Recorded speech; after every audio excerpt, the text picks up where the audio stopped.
Cette nuit-là, sur l'autoroute du Nord, c'est une macabre découverte qui vient d'être faite. Des patrouilleurs ont trouvé un cadavre sur la bande d'arrêt d'urgence. Et dans ce genre de circonstances, ce sont des gendarmes pas comme les autres qui se déplacent. Des super gendarmes, des experts de la scène de crime. Laissez sécher un peu les mains. Thierry traque les indices depuis 18 ans. Dominique, depuis 12 ans. Tous les deux sont des scientifiques. Ceux qu'on appelle pour faire parler les morts. Ceux qui savent lire le moindre indice. Ceux qui collectent les preuves. Et ce soir, leur mission est de comprendre ce qui est arrivé à cet homme sur le bord de la route. Le but, c'est de déterminer s'il s'agit soit d'un homicide, d'un suicide ou d'un accident, un simple accident de la route. Un bas de survêtement. Dans ce genre d'affaires, il faut commencer par identifier la victime. Bande blanche. Seulement voilà, l'homme n'a pas de papier sur lui. Il porte un boxer Dim, bleu ciel.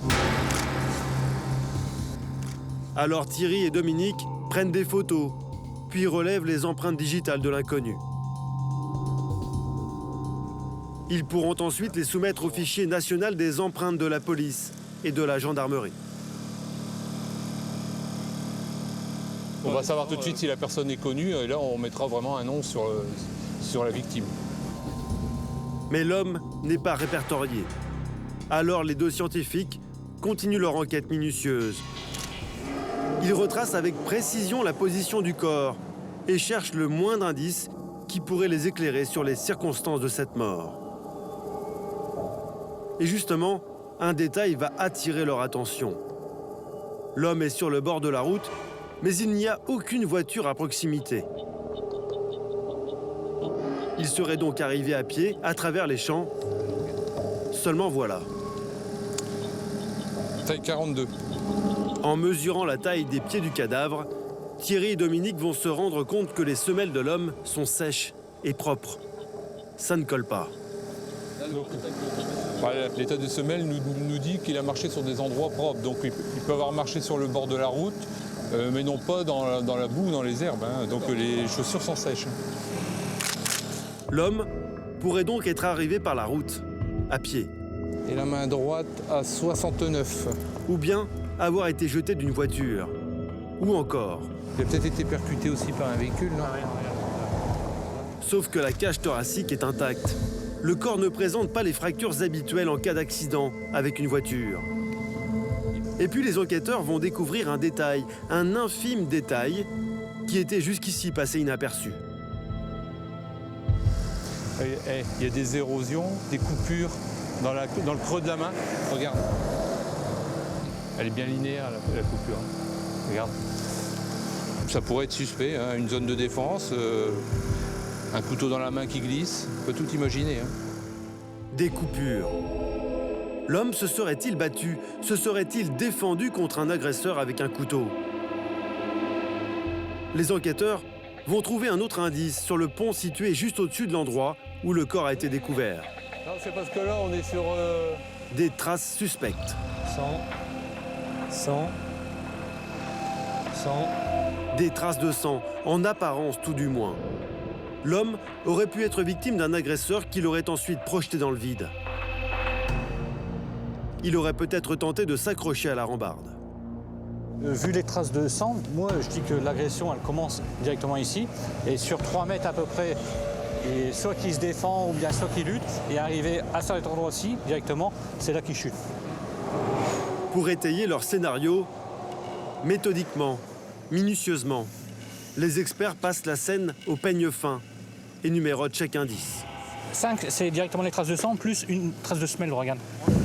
La trace de semelle, on la trouve ici. Nouvelle prise d'empreinte, il faut savoir si cette semelle correspond bien à celle des chaussures de l'homme décédé. Car les scientifiques ne se contentent pas d'hypothèses, il leur faut des preuves. 14 mètres 05. 14,80. 16 mètres 20. C'est sur place qu'ils vont procéder aux premières analyses. qu'on va déjà faire, c'est faire un test pour voir si vraiment c'est une trace de sang. Avec eux, dans leur fourgon d'identification criminelle, la trousse du parfait analyste. Tube, pince à épiler, coton-tige, tout pour faire un premier prélèvement. Et tout également pour obtenir les premiers résultats d'une analyse en quelques secondes. On voit que ça commence à monter. On a un premier trait qui va nous montrer si le test fonctionne et on aura un second trait qui va apparaître si directement on est en présence d'hémoglobine humaine.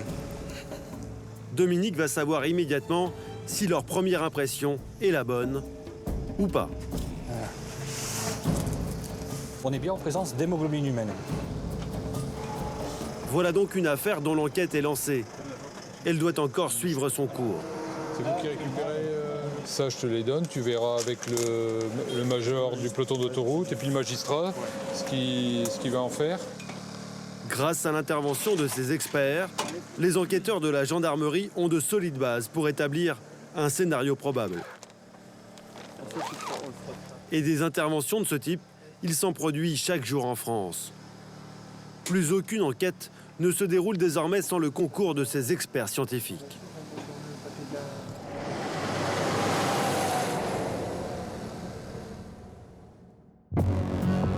Ces experts, ce sont les enquêteurs de l'ombre. Ils sont les héros de tellement de séries télévisées qu'on croit les connaître. Et pourtant, ils sont rarement médiatisés.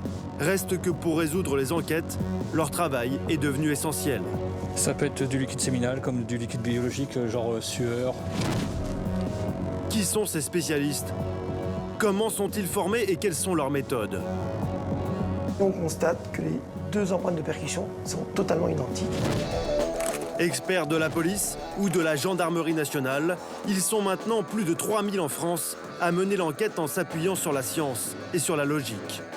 Nous allons vous révéler ce qu'ils ne montrent jamais, les techniques qu'ils utilisent pour confondre les criminels, des plus élémentaires. Ça a été violent parce qu'il y a quand même pas mal de taches de sang. On en a aussi bien sur les murs que sur les meubles. Aux plus élaborés. Il s'agit d'un homme, puisque c'est XY. Vous allez pénétrer dans les coulisses des enquêtes criminelles. Et voir comment, avec des tests en laboratoire, on peut trouver la position exacte d'un tueur sur la scène d'un crime. 150 ? Ouais, 2, je pense même, tu sais. Ce qui pourrait expliquer qu'on ait deux impacts au niveau du corps qui soient séparés de quelques centimètres. Comment, avec les outils de modélisation en 3D, on peut rendre visible une micro-gouttelette de sang, imperceptible pour l'œil humain. L'on doit être aux alentours d'1 million de points au niveau de l'image. Imaginez la même image avec 137 millions de points.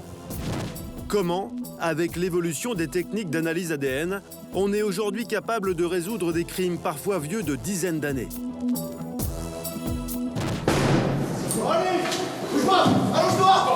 Pour la première fois, vous allez même pouvoir suivre le démantèlement d'un gang de braqueurs de banque grâce à une toute nouvelle méthode imparable et peu connue, la reconnaissance olfactive. Prenez dans votre main. Ouvrez. Continuez à malaxer. Vous verrez ainsi que les scientifiques doivent toujours innover pour conserver une longueur d'avance sur les criminels. Alors là, rebondissement, mon cher Watson.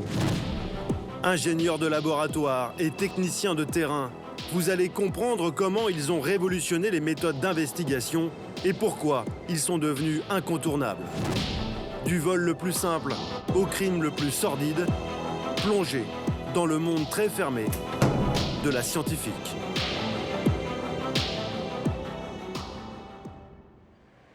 Aux portes de Paris, c'est un endroit où l'on ne pénètre que très rarement. Et pour cause. Derrière ces murs, 200 gendarmes tentent de résoudre les plus grandes affaires criminelles grâce à la science. Le fort de Rosny, c'est le QG de l'IRCGN, l'Institut de recherche criminalistique de la Gendarmerie nationale. Ici, le patron, c'est le colonel François Daoust. Vous pouvez aller voir le directeur adjoint, après il a quelque chose pour vous. Exceptionnellement, il a bien voulu nous ouvrir les portes d'un domaine immense. Plus de 2 hectares entièrement dédiés à la science criminelle. Il y a un ensemble de bâtiments, d'ailleurs certains qui sont historiques, et c'est dans l'ensemble de ces bâtiments que sont dispersés les différents départements du laboratoire de l'IRCGN. Dans ce bâtiment se trouve par exemple un grand classique de l'expertise scientifique. C'est là que tout a commencé. Bonjour Benoît. C'est le département empreinte digitale.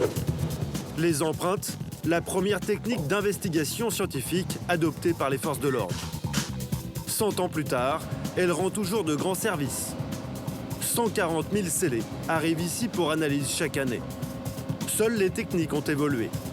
Lumière et laser ont remplacé loupe et crayon. Un peu plus loin, un autre labo historique. L'armurerie de l'IRCGN, la plus grande collection d'armes de France, autant dire un musée. On y trouve pratiquement tous les modèles conçus dans le monde. Un rêve d'amateur d'armes et de pièces de collection. Voilà, la fameuse Thompson modèle 1928 d'Al Capone avec son chargeur camembert.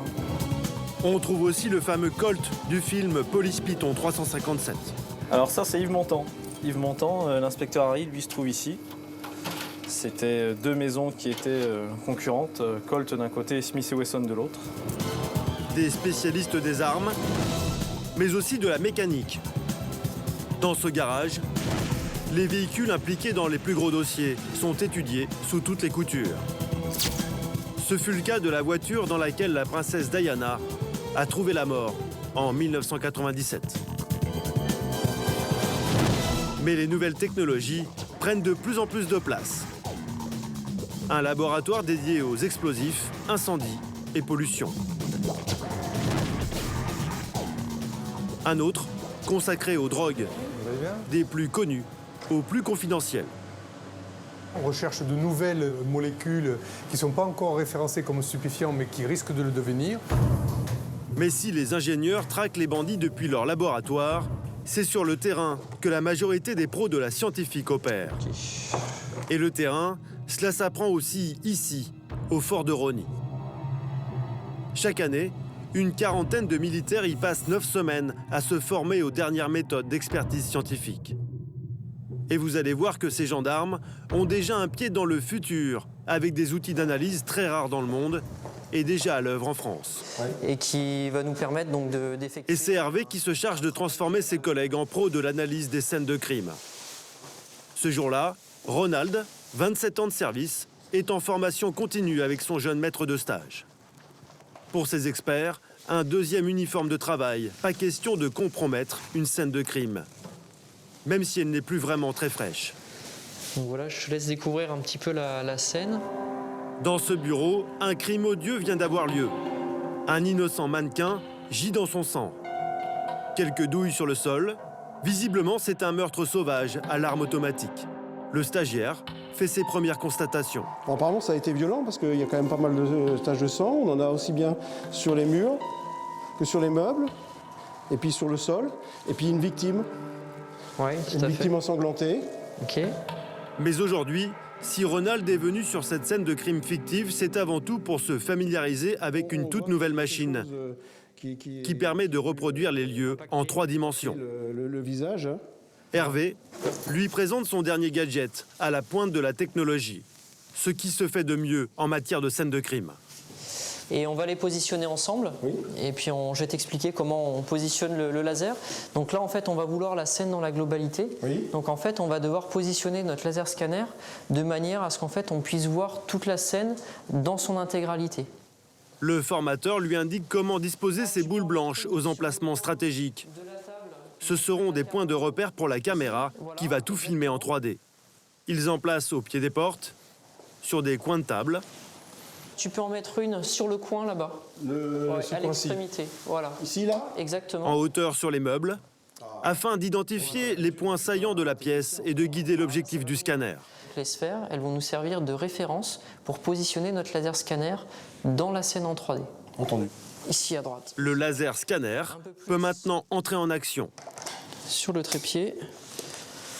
Donc on va avoir un laser en fait qui va sortir donc à ce niveau-là, qui va venir taper donc un miroir qui sera en rotation donc sur lui-même, et l'appareil également va tourner sur lui-même, et c'est ces deux mouvements de rotation en fait qui vont me permettre d'acquérir donc la modélisation de la pièce en 3 dimensions. Je te laisse découvrir en même temps que je le fais. Donc tu peux lancer le scan. Voilà, donc là il commence à acquérir, on va sortir de la pièce. Pendant 10 minutes, le laser scanner regarde dans toutes les directions. Quand un petit son indique la fin de la numérisation. Voilà comment on prend les photos au XXIe siècle. Et voici le résultat. Une reconstitution en couleur et à l'identique de la scène de crime. Une technique révolutionnaire qui permet aux enquêteurs de ne plus passer à côté du moindre indice. Un peu la même technologie que celle employée sur les plateaux de cinéma ou par les créateurs de jeux vidéo. Mais pour les gendarmes, c'est du sérieux. Là, on a la vue photographique, donc on va pouvoir récupérer la position du cadavre. On va également pouvoir récupérer donc, du point de détail, au mur, via par exemple les posters de criminalistique qui étaient présents sur la scène, mais on va également pouvoir récupérer à la fois des distances avec des points caractéristiques, des trajectoires de balistique et également de la morpho-analyse de traces de sang. Les petits détails deviennent visibles, jusqu'aux plus petites gouttelettes de sang, même microscopiques. On voit donc à ce niveau-là donc les traces de sang, on les distingue. Alors là, on n'est pas à la résolution maximum, mais si on avait vraiment voulu avoir une définition extrême, les numérisations peuvent comporter plusieurs centaines de millions de points. Là, on doit être aux alentours d'1 million de points au niveau de l'image. Imaginez la même image avec 137 millions de points. Pour les techniciens de terrain, rien de plus pratique. Ils sont maintenant certains de ne jamais laisser derrière eux la plus petite information. Si demain j'oublie une mesure sur le terrain, j'aurais pas besoin de prendre mon véhicule et aller reprendre la mesure avec un collègue. Là, je l'aurai directement au vu de mon écran. Mais il y a un autre avantage, et de taille. Des années après les faits, même la scène de crime disparue, un enquêteur pourra à nouveau la visiter et peut-être y trouver de nouveaux indices. Toutes les distances qui vont nous intéresser. Ça sera d'une aide plus que précieuse, notamment les scènes où il va y avoir une déperdition forte des indices, compte tenu des conditions météo, de la pluie, du vent, de la neige qui peut arriver également en hiver. Par exemple, Ronald, tu vois... Car cette machine fonctionne aussi à l'extérieur, en pleine nature. À la fin de l'année dernière, elle a ainsi été déployée en pleine montagne pour l'affaire de la tuerie de Chevaline. Le massacre d'une famille de 3 Anglais et d'un Français qui passait par là. Toute la scène a été sauvegardée en 3 dimensions par l'un de ces lasers ultra sophistiqués qui viennent tout juste d'arriver dans les services d'enquête. Mais la science ne fait pas tout. Et même l'ordinateur le plus puissant n'est pas capable de résoudre une enquête par lui-même. Seul le cerveau humain peut tirer les bonnes conclusions.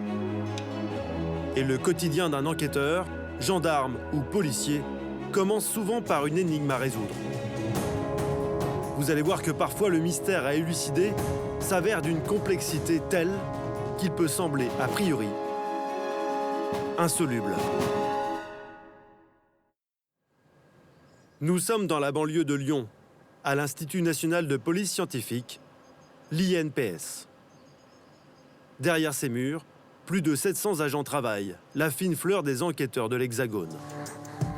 Des scientifiques, des universitaires, des policiers de laboratoire qui participent aujourd'hui à 80% des enquêtes résolues. Et leur travail est souvent déterminant dans la constitution d'un dossier d'accusation. Le docteur Miras est l'un d'eux. Médecin légiste de formation, policier depuis 12 ans, il est spécialisé dans les blessures mortelles occasionnées par des armes en tout genre. T'as 2 minutes là. Ce matin, il se penche sur les circonstances d'un meurtre. 2 plaies par arme à feu qui sont au niveau de la victime, visiblement. Lui est médecin, son collègue, spécialiste des armes à feu. Tous les deux vont travailler sur un meurtre que les policiers pensent prémédité. Autrement dit, un assassinat. Il y a quelques semaines, une femme a été retrouvée morte chez elle, tuée par son mari. Dans la pièce, les enquêteurs saisissent un fusil, 2 douilles, quelques plombs et prélève les vêtements de la victime avec des impacts de balles. Autant d'indices qui vont permettre à nos spécialistes de répondre à plusieurs questions. Eh ben, je te laisse faire les vêtements. Ouais. Moi, je m'occupe de l'arme et des étuis. Première question, était-ce bien l'arme du crime? Le spécialiste en armes à feu va comparer une douille tirée par un policier avec les douilles retrouvées sur la scène de crime. La verte, celle du test. La rouge, à gauche, celle retrouvée près du corps. Sur l'écran, elle s'affiche côte à côte. Pour nous, rien de vraiment visible. Mais pour l'œil affûté de notre enquêteur, des similitudes qui parlent aussitôt. Car lorsqu'un coup de feu est tiré, le percuteur de l'arme laisse une signature unique sur la cartouche. Sur la droite, nous avons donc un étui percuté retrouvé sur la scène de crime. À gauche, l'étui percuté dans le fusil. Ce défaut-là est retrouvé là. On voit ce qu'on appelle l'empreinte de percussion. Et sur l'étui percuté lors de nos tirs d'essai, je retrouve la même empreinte de percussion. Aucun doute, il s'agit bien de l'arme qui a tué la victime. Deuxième question, est-ce que le coup a pu partir tout seul? Le suspect pourrait par exemple prétendre qu'il n'a jamais voulu tirer sur sa femme, qu'il s'agissait d'une mauvaise manipulation de sa part. Ce serait alors un accident. Pour le savoir, une seule solution, tester le fusil. Donc, pour provoquer le coup de feu, je constate qu'il faut bien presser sur les queues de détente. Autrement dit, si les coups de feu sont partis, c'est que le tireur a pressé activement sur la détente. La thèse de l'accident est écartée. Reste à savoir à quelle distance les coups de feu ont été tirés. Cela peut sembler anecdotique, c'est en réalité essentiel. Car si les coups de feu ont été tirés de loin, le tireur peut invoquer une erreur de jugement, qu'il n'a pas reconnu sa femme, qu'il pensait que c'était un cambrioleur. Si les coups de feu ont été tirés à bout portant, difficile pour le tireur de défendre la thèse d'une méprise. Dans un cas, c'est un meurtre avec l'idée d'une légitime défense, dans l'autre, un assassinat. Le premier est passible de quelques années de prison, le second, de la perpétuité. Pour répondre à cette question, nos spécialistes vont s'intéresser de près aux vêtements que portait la victime. On y voit les 2 impacts de balles, ou plus exactement, 2 séries d'impacts de plomb. Alors, ce que l'on a ici, c'est une multitude d'entrées une multitude de petits orifices qui sont des entrées de petits plombs. Alors, on voit qu'il y en a qui sont en périphérie, et puis il y a une zone centrale beaucoup plus concentrée. Et ce qui peut paraître un détail va s'avérer déterminant pour l'enquête. L'orifice causé par l'impact du coup de feu est signifiant. On va pouvoir recueillir tous les éléments d'information qui vont nous permettre d'estimer la distance de tir et la position de l'auteur par rapport à la victime. Il faut savoir que lorsqu'on tire un coup de fusil, les plombs se propagent de manière conique. Plus la cible est éloignée, plus l'impact est large et les plombs dispersés. Autrement dit, la taille de l'impact permet d'estimer la distance à laquelle le tireur se trouvait de sa victime. Et pour l'établir avec précision, on procède à des tests de tir. L'armurier de la police scientifique a préparé une planche qui représente l'emplacement de la victime. C'est lui qui va jouer le rôle du meurtrier.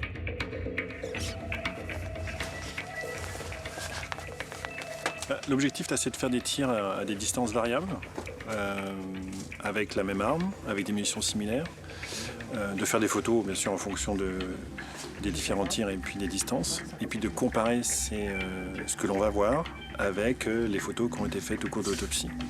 Voilà. Premier tir, à 20 cm de distance.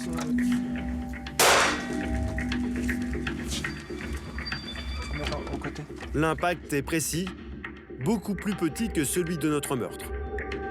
Cela veut dire que le tireur se trouvait plus loin. Autre tir, à 1 mètre de distance cette fois.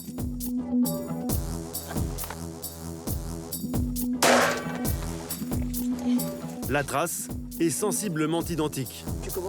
Toujours pas aussi large que celle retrouvée sur le vêtement de la victime.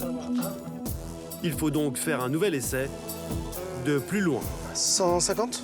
Ouais, 2, je pense même, tu sais, parce que... Troisième tir, Ok. à 2 mètres. Ah, c'est bon là. C'est bon? Ouais. Cette fois-ci, les 2 impacts correspondent. L'homme se tenait donc à 2 mètres de sa femme. La thèse de l'erreur de jugement s'éloigne. Il est très probable qu'il ait reconnu sa femme au moment où il a ouvert le feu. Reste une dernière énigme à résoudre. C'est parfait. 2 coups ont été tirés. Mais ont-ils été enchaînés? Ou bien l'homme a-t-il choisi d'achever sa victime au sol? Ce qui aggraverait son dossier. Pour le savoir, nouvelle expérience grandeur nature. Sur la cible, 2 impacts sont distants d'une trentaine de centimètres. Le second plus haut que le premier, exactement comme sur le vêtement. Explication. Avec une différence de hauteur qui est due au fait qu'il y a un recul de l'arme et puis peut-être un relevé du canon à la suite du premier coup de feu et le deuxième partant dans la foulée. On a une distance qui est un petit peu différente, un tir qui est un peu plus haut.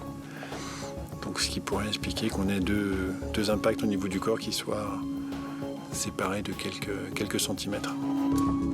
La victime n'a donc pas été achevée au sol. Il restera encore aux enquêteurs à déterminer s'il y avait ou non préméditation. Mais les circonstances du meurtre sont maintenant plus claires. Et ce sont les scientifiques qui ont apporté les éléments déterminants pour le cours de l'enquête. Une contribution des experts aujourd'hui devenue quasi systématique. Et pas seulement pour les scènes de crime. Même les délits les plus banals ont maintenant droit à l'intervention des scientifiques. Car le moindre indice récolté pendant une enquête peut permettre de résoudre d'autres affaires. Et parfois, même de grandes affaires criminelles. À Dijon, lorsqu'Emmanuel quitte l'hôtel de police avec sa petite valise, c'est bien souvent parce qu'un cambriolage vient d'avoir lieu. Il faut dire qu'en France, il s'en produit un toutes les 90 secondes. Cela fait 10 ans qu'Emmanuel travaille dans la police scientifique. Sa mission est toujours la même. Résoudre le jeu de pistes qu'ont laissé les voleurs derrière eux. Si on a la chance que beaucoup d'éléments ont été touchés, on aura du travail qui nous permettra éventuellement de trouver des traces intéressantes. C'est dans un magasin qu'a eu lieu l'effraction. Après un rapide coup d'œil à l'extérieur, Emmanuel prend les premières photos. Autant de relevés précis qui aideront les enquêteurs à constituer un dossier sur la manière dont les voleurs ont opéré.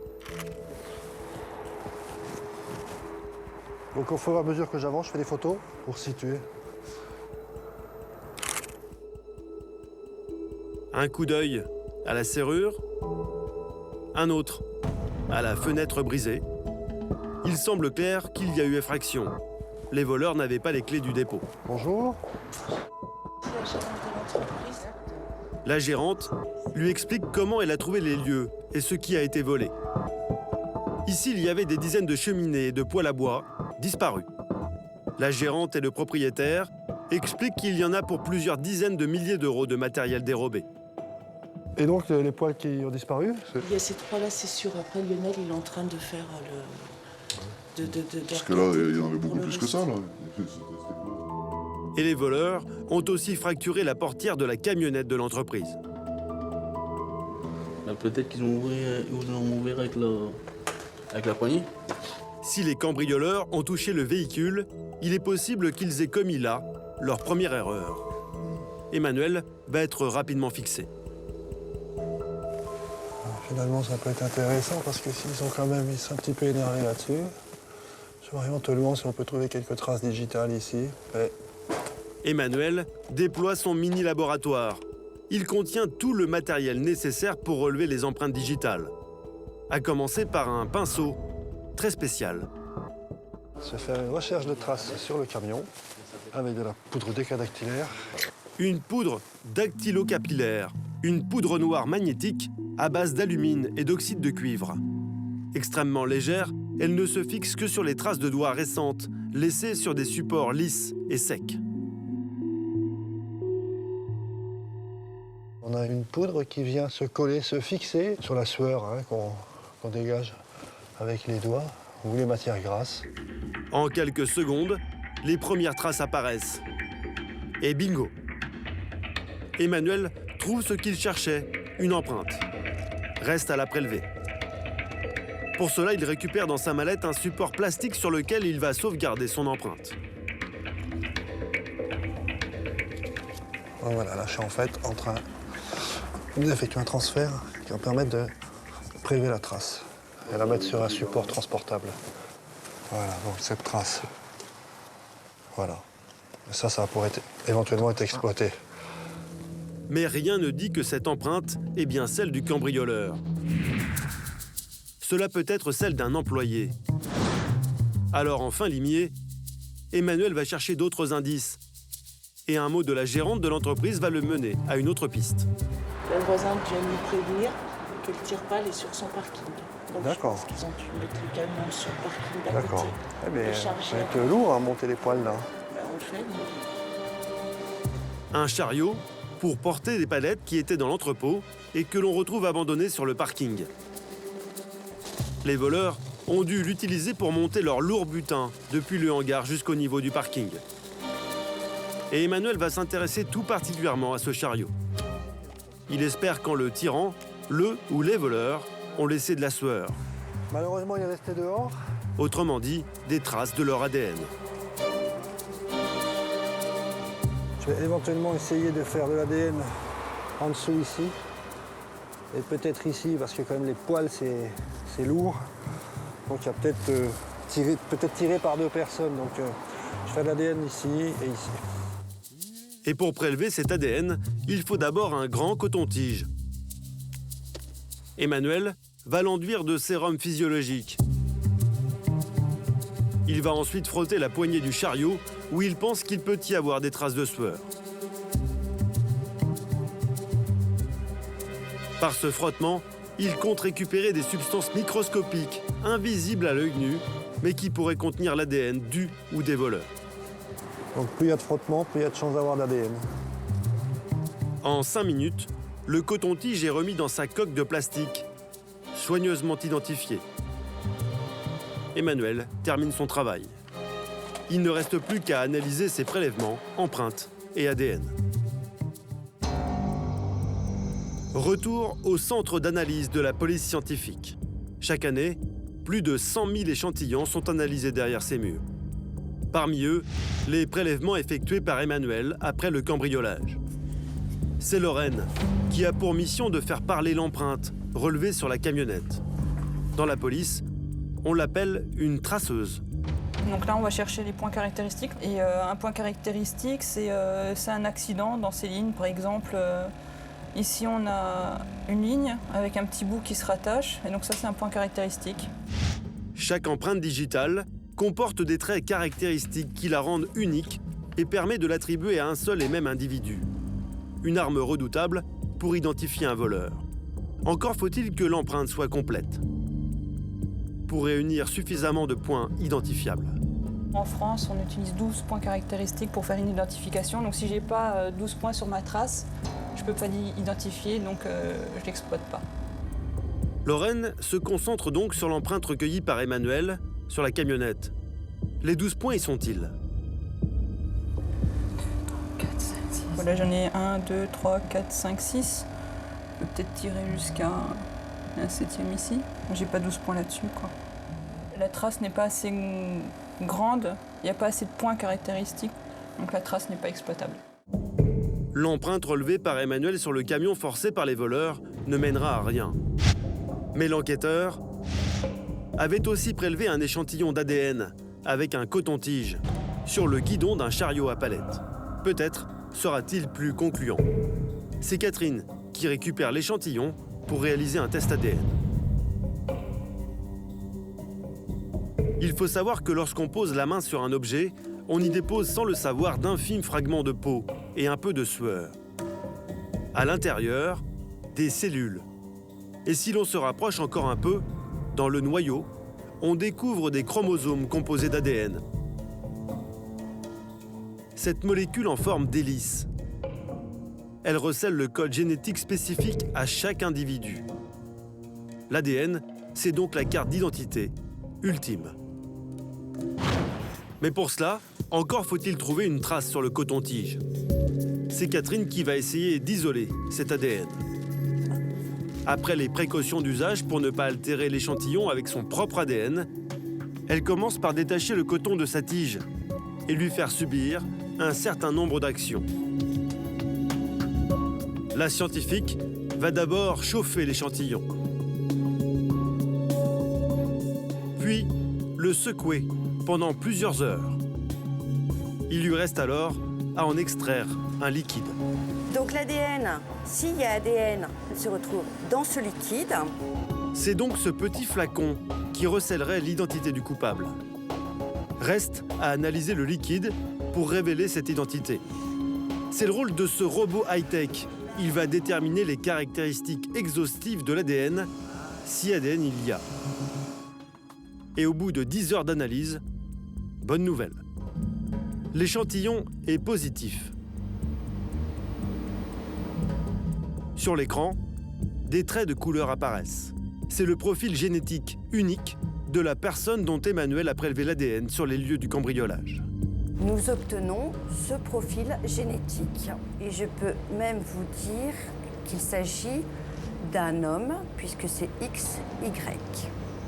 Reste maintenant à découvrir le nom de la personne. Et pour cela, il suffira de comparer cette carte d'identité génétique avec toutes celles contenues dans le fichier national des empreintes génétiques. Un fichier très récent, créé il y a tout juste 15 ans, dans des circonstances dramatiques. Après qu'une affaire criminelle a choqué toute la France et marqué la mémoire collective.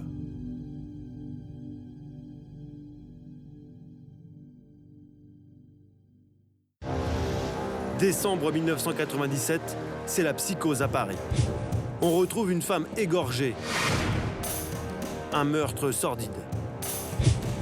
Et les scènes d'horreur se succèdent. De jeunes femmes sont sauvagement violées et assassinées dans des parkings ou à leur domicile. Cette série meurtrière est sans précédent. La terreur s'empare de la capitale. Un spécialiste des tueurs en série, Stéphane Bourgoin, se souvient de ce climat de terreur. Et il y a une véritable psychose, et on le sent. Les restaurants dans tout l'Est parisien se vident le soir, il n'y a presque plus personne dans les rues. Les femmes ont vraiment peur de sortir seules la nuit. Les enquêteurs s'interrogent. Ils n'ont aucune certitude, mais des faits troublants laissent penser qu'il s'agit d'un seul et même assassin. À l'époque, Martine Monteil est la directrice de la police judiciaire. C'est elle qui supervise l'enquête. Il y a quand même des éléments qui font pressentir qu'il est possible donc, que nous ayons affaire à un serial killer. Car elles avaient la même position, on retrouvait les mêmes éléments, on retrouvait la même trace sous la gorge. Il a sectionné préalablement le soutien-gorge entre les bonnets, le slip aussi sur les côtés. Tout ça, on le retrouve sur les scènes de crime. Pascal Escarfaille, Catherine Rocher, Elsa Benadi, toutes victimes de meurtres barbares au procédé identique. Mais à la 4e victime, le tueur va commettre sa première erreur. Il laisse des traces de sperme sur le corps d'Agnès Nischkamp. Quelques mois plus tard, il fera une deuxième erreur fatidique. En agressant Elisabeth Ortega, il fume une cigarette et laisse le mégot derrière lui. Le juge Thiel, chargé de l'instruction, peut enfin faire comparer les deux traces ADN relevées sur les scènes de crime. Des mégots de cigarettes lissés par le tueur qui avait échoué au domicile d'Elisabeth Ortega présentaient un profil génétique identique à celui extrait des prélèvements vaginaux et anaux effectués à l'occasion de l'autopsie de mademoiselle Nischkamp. C'était un même et unique auteur. Les enquêteurs ont désormais la preuve formelle qu'il s'agit bien d'un tueur en série. Mais difficile pour les policiers de tirer de cet ADN l'identité du prédateur. Car à l'époque, ils n'ont pas le droit ni les moyens de le comparer à tous les échantillons d'ADN déjà présents dans d'autres affaires à travers la France. Pas de fichier dans lequel fouiller. À l'époque, l'écrivain Frank Spengler s'intéresse de près à l'affaire. On a effectivement des marques pour chacun de ces meurtres, mais la loi ne permet pas qu'on les recoupe. On n'a pas le droit d'aller interroger. Tout ce qui était fichier de délinquants, on ne pouvait pas dire « tiens, là j'ai une empreinte génétique, je vais aller voir si dans toutes les affaires qui existent, je retrouve cette même empreinte ». Or, le juge Thill a l'intime conviction que l'assassin est déjà fiché quelque part en France. Le magistrat va outrepasser la loi en faisant pression sur tous les laboratoires du pays pour qu'ils comparent l'ADN du meurtrier avec leurs propres archives génétiques. Les laboratoires me disent c'est non. Je leur dis écoutez, je peux à la limite comprendre sur le plan philosophique votre position, mais vous allez me la matérialiser par écrit. Et je mettrai votre lettre dans le dossier. Et au prochain assassinat, parce que c'est inévitable que ça se reproduise, on ne pourra pas l'empêcher. Eh bien, votre lettre sera au dossier, puis vous en expliquerez. Le coup de pression porte ses fruits. La plupart des laboratoires réagissent à cette demande pressante et rentrent l'ADN du tueur dans leur fichier. Et c'est à Nantes que la stratégie va se révéler payante. Le responsable du laboratoire appelle le juge Thill pour lui annoncer la nouvelle. Et là, on va attendre le 24 mars 1998, lorsque le docteur Pascal m'appellera en disant « Monsieur le juge, une bonne et une mauvaise nouvelle par laquelle je commence ». Je lui ai dit « Pour une fois, commencer par la bonne ». Il m'a dit le tueur de l'Est parisien a été identifié, c'est un nommé Guy Georges. Je lui ai dit « Docteur, vous n'avez même pas besoin de me dire quelle est la mauvaise, c'est qu'on l'a déjà eu entre les mains ». Et effectivement, on l'avait eu entre les mains au mois de septembre 1995. On ne passe pas du jour au lendemain, comme ça, à ce genre de criminalité, sans avoir laissé quelques traces auparavant, notamment auprès des institutions qui sont chargées de lutter contre ces prédateurs. Grâce à la détermination du juge Thill, l'ennemi public numéro 1 a enfin un visage. Et il a aussi un nom, Guy Georges. Cambriolage, agression, vol. Ce marginal bien connu des services de police a déjà été condamné à plusieurs reprises. 2 jours après avoir découvert son identité, la police met fin à son activité meurtrière. Le tueur de l'Est parisien est enfin arrêté. La police avait recueilli son ADN en 1995, déjà à la suite d'une tentative de viol. Pendant ces 3 années, il était donc techniquement possible d'identifier et d'arrêter Guy Georges. Et pourtant, dans cet intervalle, il va commettre 2 meurtres supplémentaires. Pour le juge Thill, l'arrestation est teintée d'amertume. Je sais qu'à partir du moment où il sera arrêté, il n'y aura plus d'autres victimes. Par contre, on est quelque peu responsable, même s'il faut mettre des guillemets, de la mort de ces 2 jeunes femmes, dont les crimes auraient pu être évités.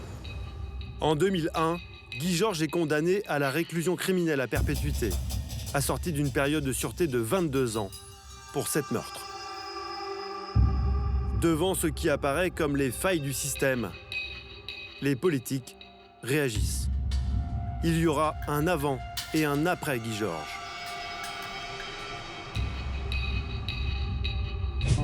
Le 18 juin 1998, la loi Guigou crée un fichier national des empreintes génétiques. Dans un premier temps, ce fichier ne va concerner que les délinquants sexuels. Mais 3 ans plus tard, on se rend compte que ce fichier est tellement utile aux enquêteurs que les politiques élargissent son action. Tout criminel ou délinquant y sera également fiché. Aujourd'hui, plus de 2 millions de Français y sont référencés. Près d'1 personne sur 30. Chaque ADN a son propre code barre. Et dès que la police veut comparer des empreintes génétiques, elle consulte la base de données pour effectuer une comparaison, ce qu'on appelle un rapprochement. Si l'ADN est connu, le fichier donne un nom. En revanche, s'il est inconnu, il est rangé en attendant d'identifier son porteur. Ce système a permis de conclure des affaires criminelles que l'on pensait ne jamais pouvoir résoudre. C'est par exemple grâce à ce fichier génétique que l'on a formellement identifié Pierre Baudin, dit Pierrot le Fou, comme étant le dangereux criminel et assassin récidiviste qu'il niait être. Grâce à l'ADN qu'il laisse sur les corps de ses victimes, la police a pu le stopper dans sa folie meurtrière. Mais ce fichier ne sert pas qu'à condamner. C'est en effet grâce à l'ADN que l'on a pu innocenter Marc Machin, condamné à la perpétuité pour le meurtre d'une joggeuse dans le bois de Neuilly. Il aura passé 7 ans de sa vie en prison pour rien. Et vous allez voir comment les enquêteurs sont allés encore plus loin. Comment, 10 ans après les faits, en faisant évoluer leur propre technique de recherche ADN, ils ont résolu un meurtre qui n'aurait jamais dû être élucidé. L'affaire Élodie Kulik.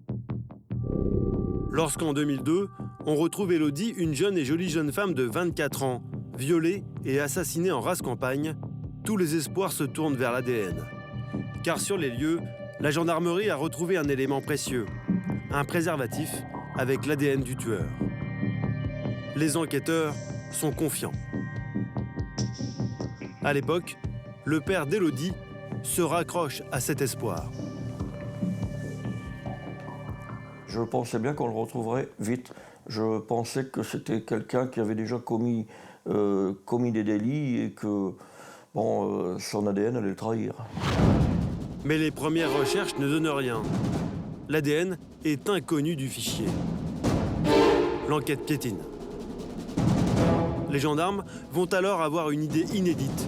Ils convoquent tous les hommes habitant la région et prélèvent leur ADN en espérant mettre la main sur le meurtrier. Le journaliste Georges Charrière couvre alors l'affaire.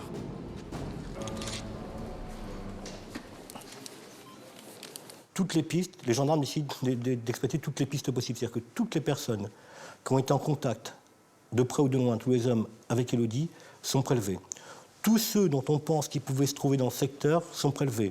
Les gendarmes reçoivent des coups de téléphone aussi, de dénonciation.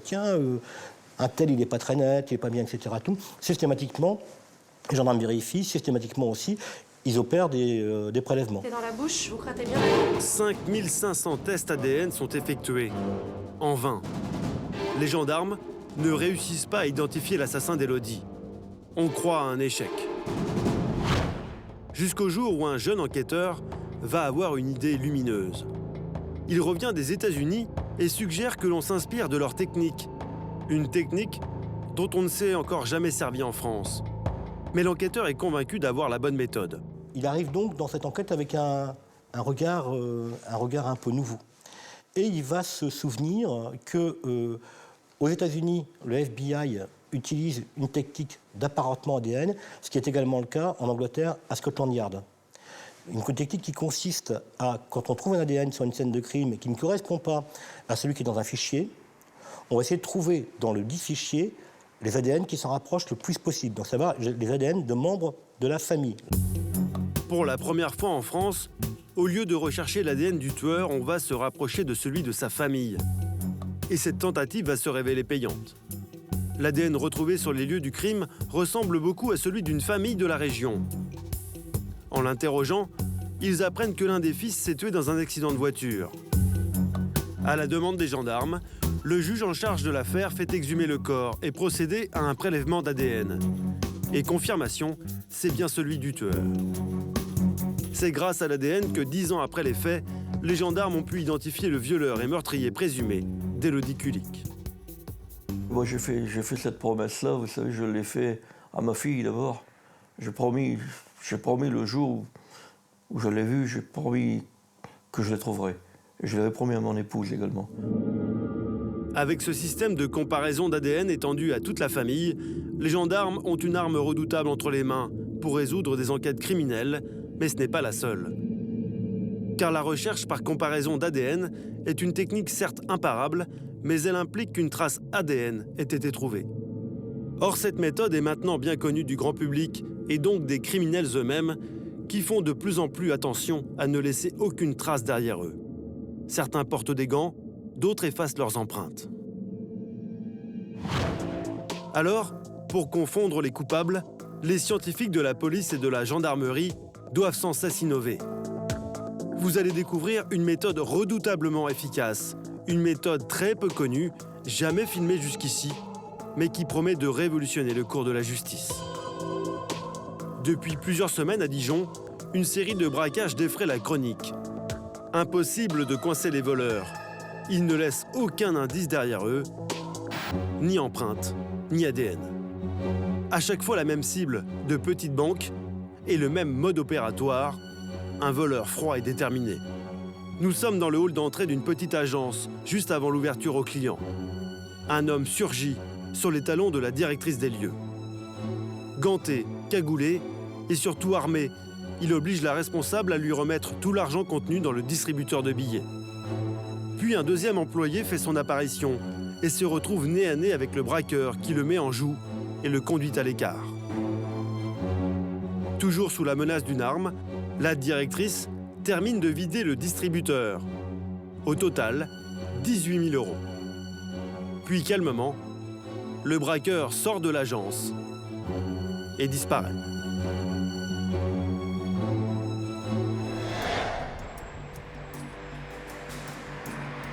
À l'hôtel de police, c'est Emmanuel, enquêteur à la PJ, qui est chargé d'élucider cette affaire et de mettre un terme aux activités de ce mystérieux braqueur. Donc voilà, l'individu, il paraît quand même assez serein, il n'est pas très nerveux. Je trouve relativement calme, pas inquiet plus que ça quand même. Et le fait notamment d'avoir pris autant de temps dans l'agence, ça c'est quand même pas commun.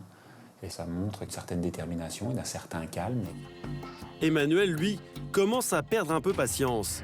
Il est vrai que ce bandit a de quoi agacer notre enquêteur.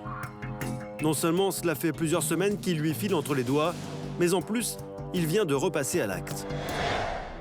C'est à nouveau au petit jour que tout va se passer, quand les employés viennent d'ouvrir l'agence. Mais cette fois, ce sont deux braqueurs qui s'engouffrent dans le local. Là encore, ils obligent les employés à leur remettre le contenu des distributeurs automatiques. Les deux hommes vont repartir avec plus de 100 000 € en liquide. Et là encore, ils ont pris soin de ne laisser aucun indice derrière eux. Comme lors de la première attaque, des cagoules pour ne pas être identifiés, des gants pour ne laisser aucune empreinte digitale ou génétique. Alors Emmanuel a dû demander à la scientifique d'effectuer des analyses auxquelles ses suspects ne pouvaient pas s'attendre. Sans le savoir, le premier voleur a commis une petite erreur qui va lui coûter cher. Après la première attaque, il s'est enfui au volant de la voiture d'une employée de l'agence. Cette citadine, retrouvée quelques heures plus tard, et dans laquelle les policiers vont effectuer des prélèvements d'un tout nouveau genre, des captures d'odeurs corporelles. Hervé, technicien de l'identité judiciaire, va nous montrer comment il s'y est pris pour réussir à prélever une odeur dans la voiture. Tout d'abord, il doit se protéger afin de ne pas polluer la scène avec ses propres odeurs corporelles.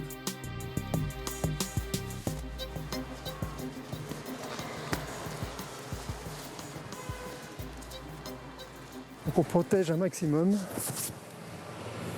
le masque, Charlotte. Pour récupérer les empreintes odorantes, Hervé utilise de petites lingettes qu'il manipule avec des pinces stériles. Car même ces gants ne peuvent parfaitement contenir ses propres odeurs. Ce sont des lingettes stériles spécialement conçues pour recueillir les molécules odorantes. Quelques minutes suffisent pour qu'une odeur imprègne un objet ou un lieu, comme cette voiture. Ensuite, le technicien n'a que 3 jours pour la recueillir. Au-delà, l'odeur se dégrade puis s'évapore. Dernière étape avant de récolter les odeurs. Donc, du papier d'aluminium. Installer ces papillotes pour confiner les molécules odorantes et les faire adhérer plus vite aux lingettes.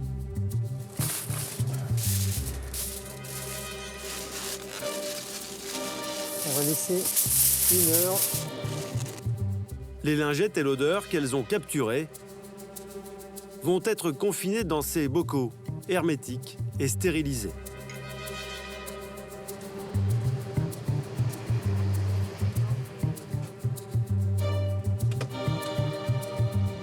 Ces bocaux sont ensuite conservés dans cette pièce, une odorothèque.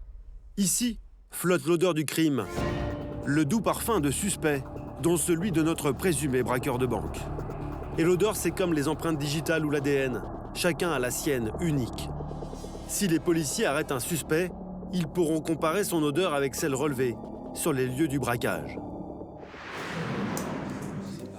10 mois plus tard, grâce à des méthodes d'enquête classiques, l'équipe d'Emmanuel est enfin sur la piste des 2 braqueurs. Renseignements anonymes, écoutes et filatures ont payé. Dans moins de 24 heures, ils vont interpeller leurs 2 suspects. Donc au niveau organisation, on se donne rendez-vous à 5h45 ici. Autour d'Emmanuel, tous les policiers du groupe criminalité qui ont travaillé sur le dossier.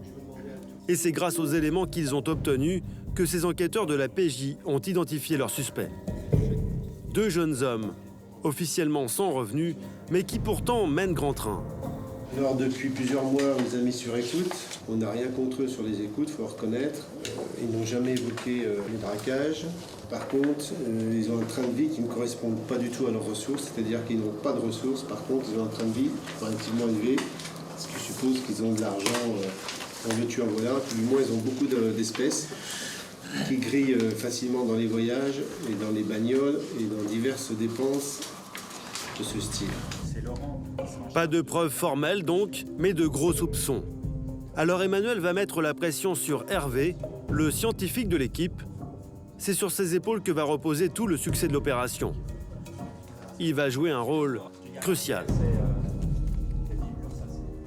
Avant de rentrer dans le détail des objectifs et tout ça, je vais parler plus particulièrement de l'identité judiciaire qui va nous accompagner sur les interpellations en elles-mêmes. Parce que le but, c'est que dans ce dossier-là, on a des prélèvements d'odeur qui ont été faits dans 2 véhicules. Donc le but, c'est de traiter ces traces pendant la garde à vue.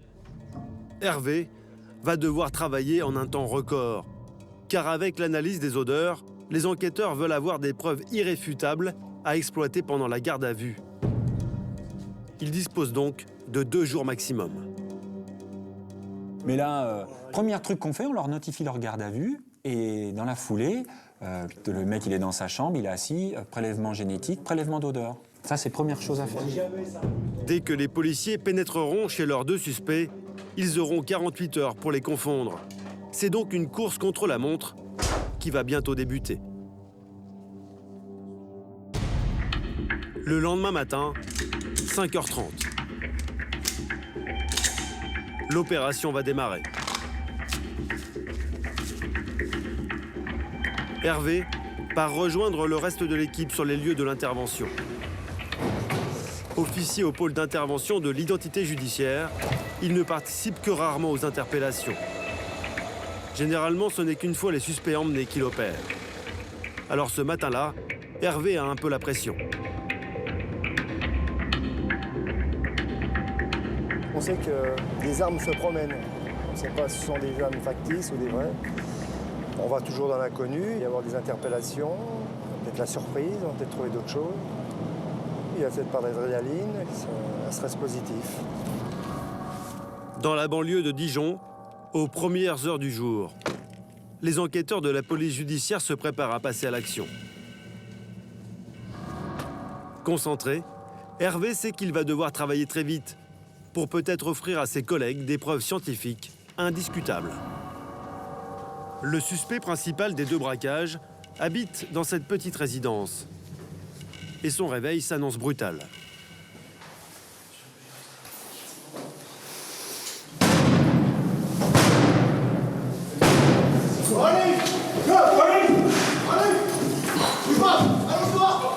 Le suspect est rapidement maîtrisé. Il faut maintenant sécuriser le reste de l'appartement. Reste. On va voir s'il y a d'autres personnes.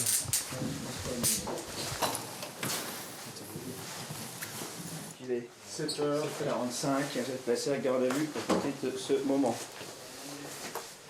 En cas d'une commis surrogatoire pour vol avec arme.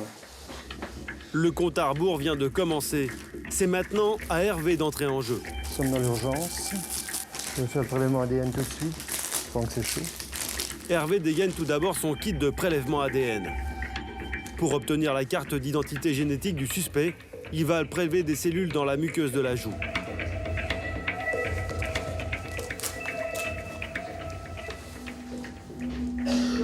C'est l'endroit le plus facilement accessible pour obtenir un échantillon. Il suffit de quelques minutes pour imprégner cette petite sucette, un coton-tige buccal. Ouvrez la bouche, fermez la bouche. Ensuite, je vais frotter contre vos muqueuses. C'est pas douloureux, vous n'en faites pas. Ouvrez la bouche, fermez la bouche. Attendez, je vais vous l'enlever. Hervé transfère ensuite l'échantillon sur un petit support transportable. Il va maintenant pouvoir opérer le fameux prélèvement auquel le suspect ne s'attendait pas, celui de son empreinte olfactive. À nouveau, pour éviter de mêler son odeur à celle du suspect, c'est avec des pincettes qu'Hervé lui remet ses fameuses lingettes. Tenez, monsieur, ouvrez votre main. Prenez dans votre main. L'autre main, ouvrez. Prenez, faites deux boules. Voilà, et malaxez pendant 10 minutes. 10 minutes, c'est le temps qu'il faut pour emprisonner l'odeur du suspect. Pendant ce temps-là, les enquêteurs, eux, ont fait une première découverte intéressante.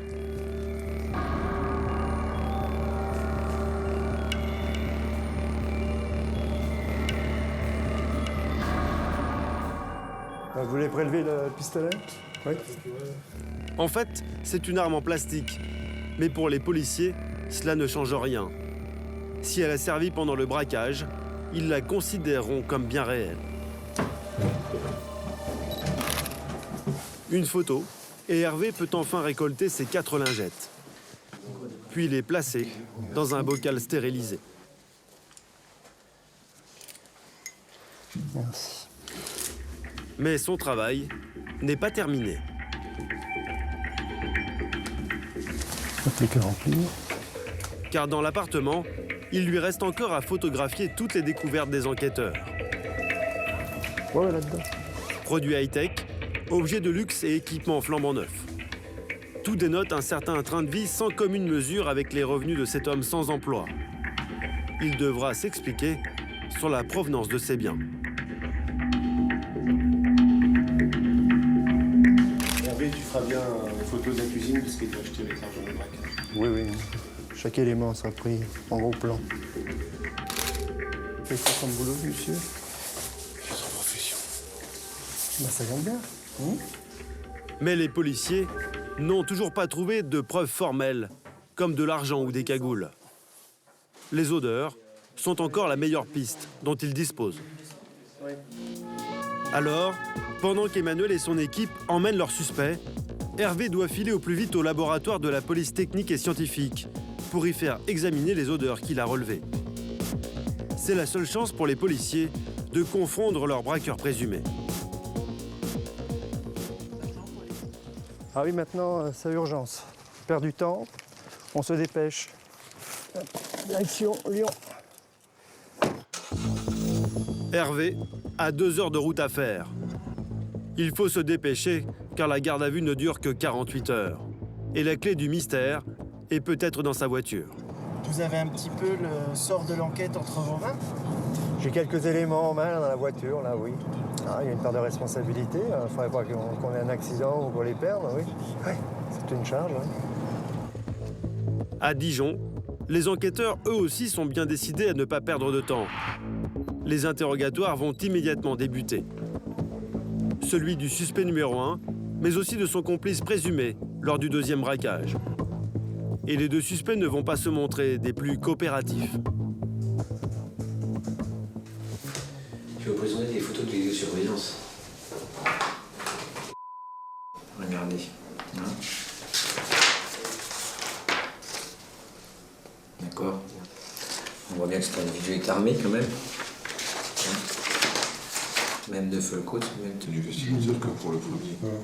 Alors qu'est-ce que vous pouvez me dire sur les personnes qui sont présentes sur ces vidéosurveillances? Je les connais pas du tout. Je sais pas qui c'est. C'est pas moi.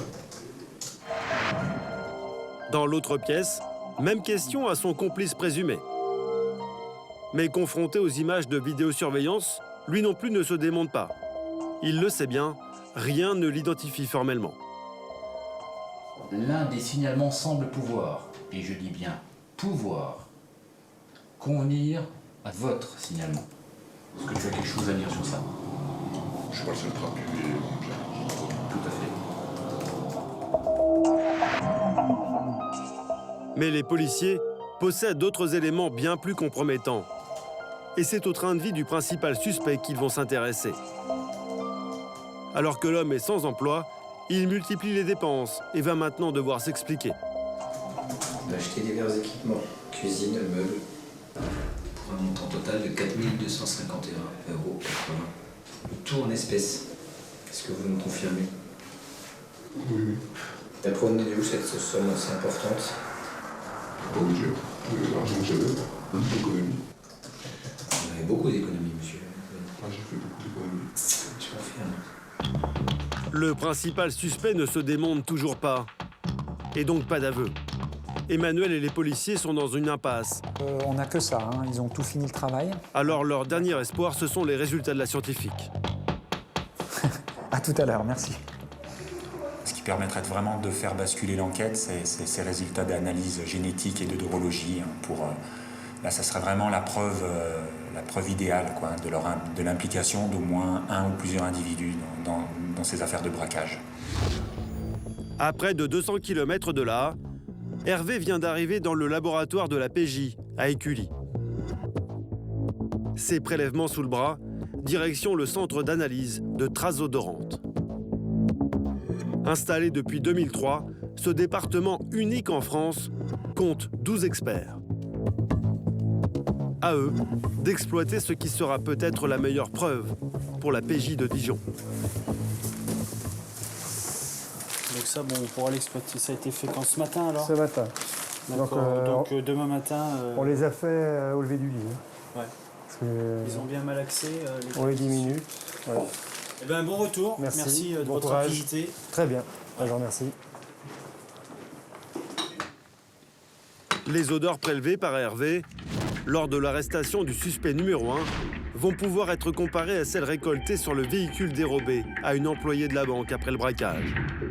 Si les deux odeurs se révèlent identiques, cela prouvera que l'homme était bien dans cette voiture et qu'il l'a peut-être volée après l'attaque.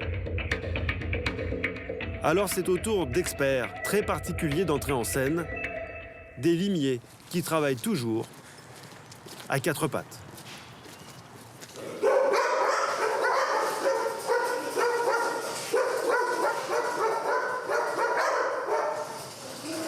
On est dans le chenil de la police technique et scientifique qui est composé de 7 chiens, 3 bergers allemands et 4 bergers belges malinois. Leur mission, résoudre des affaires criminelles grâce à la haute précision de leur truffe. Leur odorat est 1 million de fois plus développé que celui de l'homme. Et ces chiens sont les meilleurs dans leur spécialité. Ils sont sélectionnés à l'issue d'une année de formation intense. Ils développent une aptitude à l'effort et une sensibilité extraordinaire. Leur mode opératoire répond à un protocole très précis.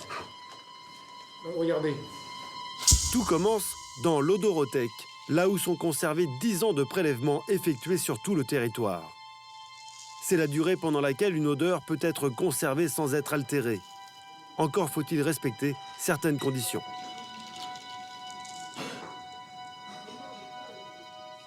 Pour ceux qui sont amateurs de bon vin, c'est le même fonctionnement qu'une cave.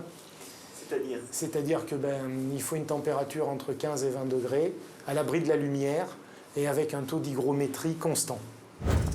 Ensuite, c'est une technique rarement mise en avant qui va être employée.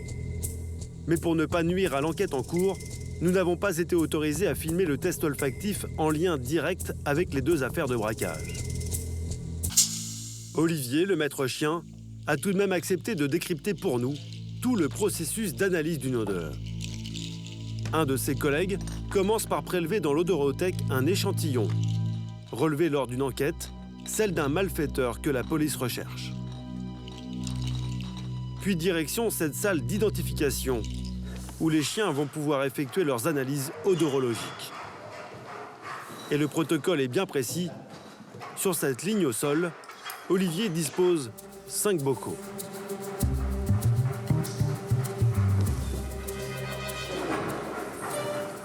Le mise en cause, que je mets là en 3e position. C'est le seul bocal qui recèle l'odeur prélevée sur les lieux d'un crime. Les 4 autres sont des leurs. Ils n'ont rien à voir avec l'affaire. Puis c'est au tour du limier d'entrer en piste. Il renifle d'abord les lingettes que les enquêteurs ont fait malaxer par le suspect lors d'une interpellation. Ensuite, c'est tout simple. L'animal doit se coucher devant le bocal qui renferme la même odeur.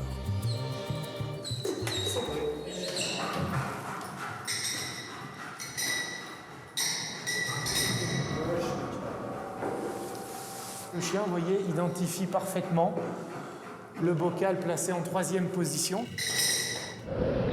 A priori, les 2 odeurs coïncident. Cela veut dire que les policiers ont mis la main sur le bon suspect. Mais cela demande toujours confirmation. Donc là, comme on a eu une première reconnaissance d'odeur, eh bien on va tourner les odeurs de comparaison pour leurrer le chien et montrer que le chien ne se couche pas sur une odeur par hasard ou par tournure d'esprit. Cette fois-ci, le bocal est placé en fin de ligne, à la 5e place. Le chien renifle une 2e fois l'odeur témoin et se couche, sans hésitation. 3e et dernière étape, l'odeur du suspect est supprimée de la ligne de test. J'enlève l'odeur incriminée et le chien va faire la ligne dite vide, c'est-à-dire qu'il doit passer sur tous les bocaux, n'en identifier aucun et revenir de lui-même vers son maître. Et l'enquêteur aux grandes oreilles ne se laisse pas berner.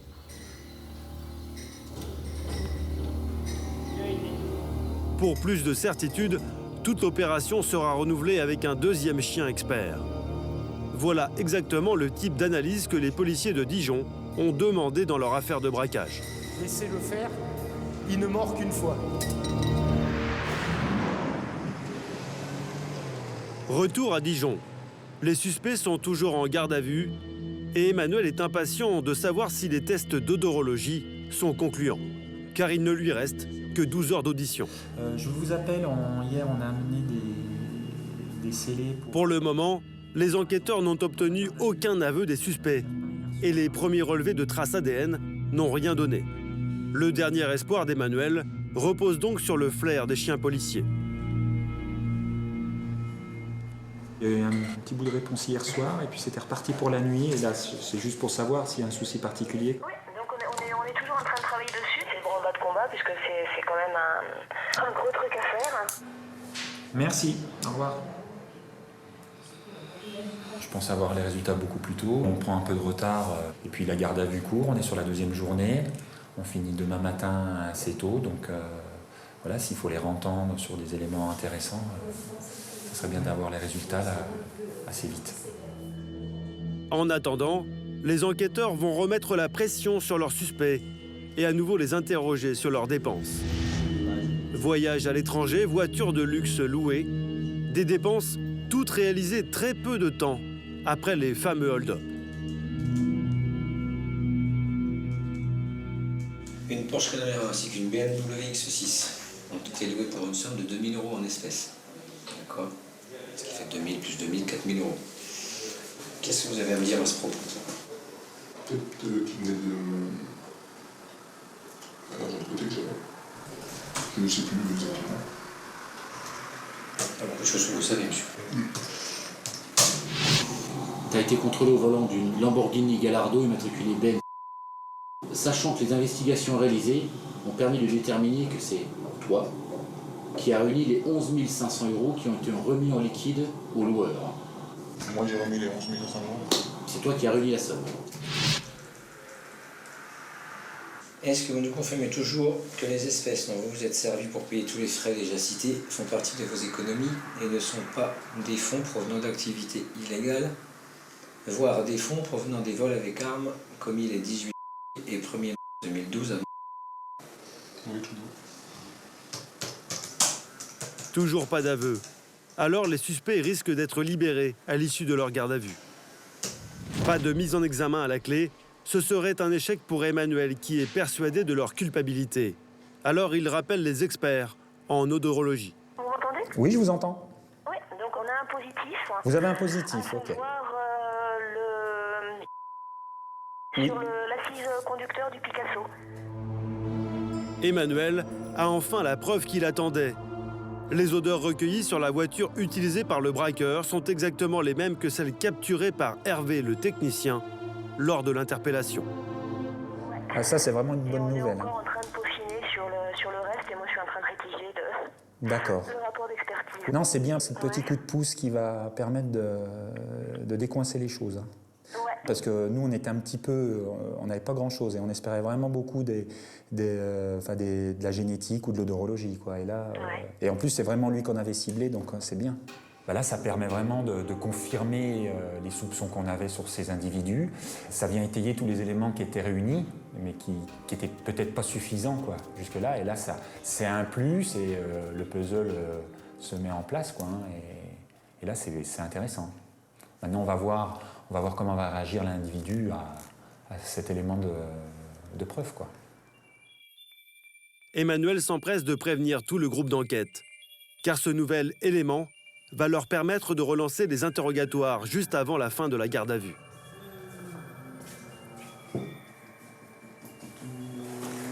Je viens d'avoir les résultats. Alors ADN négatif. Ouais. En revanche, l'odorologie, c'est positif. Pour le premier braquage. Pour les policiers, une excellente nouvelle. Elle va faire basculer l'enquête. Emmanuel n'a plus qu'à avertir Laurent, qui mène l'audition du principal suspect, et lui fournir un nouvel angle d'attaque. C'est positif pour le siège assise conducteur. D'accord, c'est parfait tout ça, impeccable. Voilà une bonne nouvelle. Non, parce qu'il m'a dit qu'il n'était jamais monté dans la voiture des employés, donc comme ça au moins il va falloir qu'ils en justifient quand même. Qu'est-ce que vous allez faire au moment de l'audition?